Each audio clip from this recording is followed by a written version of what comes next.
Good morning. I am Reverend Elaine Fuller-Zachey, and I am here with you uh, for Teaching of the Inner Christ, or TIC. First, let's just take a deep breath and unify. Let's take a deep breath and out. We can close our eyes and we unify. We know that we will each receive the perfect right teaching, lifting, healing, right here and right now during this talk, during this service. Let's open our eyes, and again, welcome to the teaching of the inner Christ. And I'm so happy to be able to still speak with you and communicate with you. And do remember that when you have prayers, just send them to us, and we have professional prayer therapists, they're licensed, and we will pray on your prayers for 2 weeks. And we also welcome your donations, because with your donations, we're still able to keep our doors open and serve you with prayers and with maybe leading meditations. Just communicate with us. Let us know what prayers you desire, and we thank you so much for being here with us this morning. Today's talk is called Remembering Our Place in the Great I Am. The Great I Am. What is our place within the Great I Am? Well, we're each an essential part of the whole, a part of the one. We're each unique and necessary, a little like each finger or toe on our own bodies, right? We are maybe a finger in the body of God, but unlike our bodies, of course, God is infinite. For example, think about taking away a thumb. We certainly miss it. I mean, it's hard to write without a thumb and do other things. The thumb is unique and necessary. No other digit can do its job. That thumb is important, and so is each of us. Without it, we'd make do with our hands, but the hand wouldn't be as strong, it wouldn't be as flexible as before. So two thumbs are important to each of us. What is our place within the Great I Am? It's a place that is unique and important. All we need to do is find out what that place is. Some people don't think along those lines, but many of us do. And there are signposts along the way of life, and these point us to the right direction. To the right direction. Excuse me. When I was a child, I wondered what I was supposed to do with my life. I knew I was supposed to do something. What was that?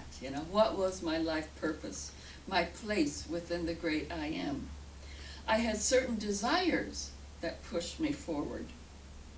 These included art, get an education, teach, and find the perfect spiritual expression for me.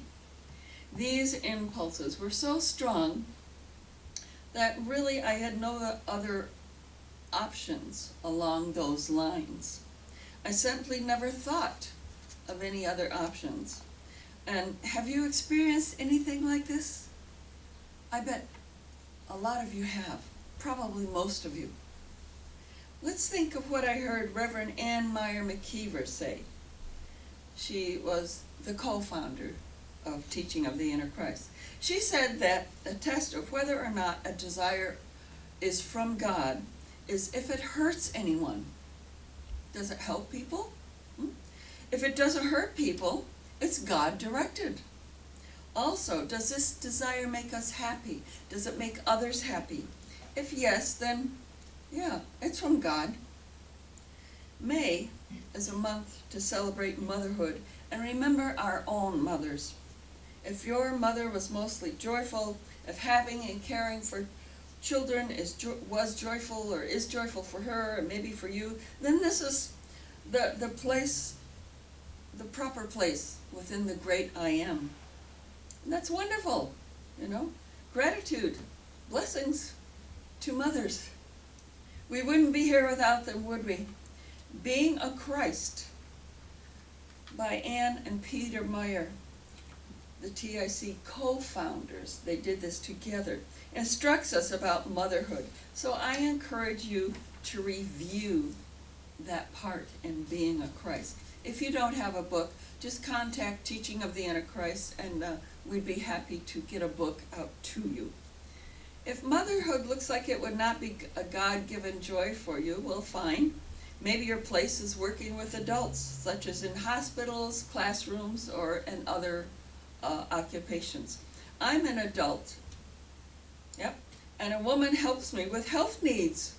And some of the people who help me with learning new things, which is working with computers, I mean, they're right there for me. They're great help, and they're important. They're not my mothers. Instead, they have another place within the great I am. In addition, May is the month of Memorial Day. I remember with love and gratitude the passed on relatives, such as my parents, grandparents, and friends and others like animals. I also honor military that have passed. Some loved ones have even communicated with me after death, and that's a great gift. As Reverend Mary Ann Kelly says, in the keynote essay in May's bulletin, loved ones who have passed are just a thought away, and that they have fulfilled their destiny on this plane, having graduated to the next expression. Graduation. Wow, congratulations, people, for graduating. We can only graduate when we've completed our coursework. I look at it this way, too. God doesn't tread water. There's no doing nothing here. But when we complete a lesson, such as teaching or learning, then we go on to the next classroom. And so we are taking our new places within the great I am. Let's celebrate the people who find their places within the great I am as caring about ourselves and others by social distancing, by wearing masks, and by donating time, goods, or money, and by prayer during this time. It's so important to do these things. It's so important. And being a Christ teaches prayer that works. So I encourage you to review that also in Being a Christ, the textbook. Let's each call on our spiritual essence, our inner Christ, to guide us with prayer. We can then ask for clarification about our own place within that great I am, and realize that the place changes from time to time. We each have a unique place. It's good and important, whether or not we understand logically what it is or how we specifically contribute at this time. We can still all ask for guidance. So, let's keep that in mind. And I do thank you for your time. And God bless us all.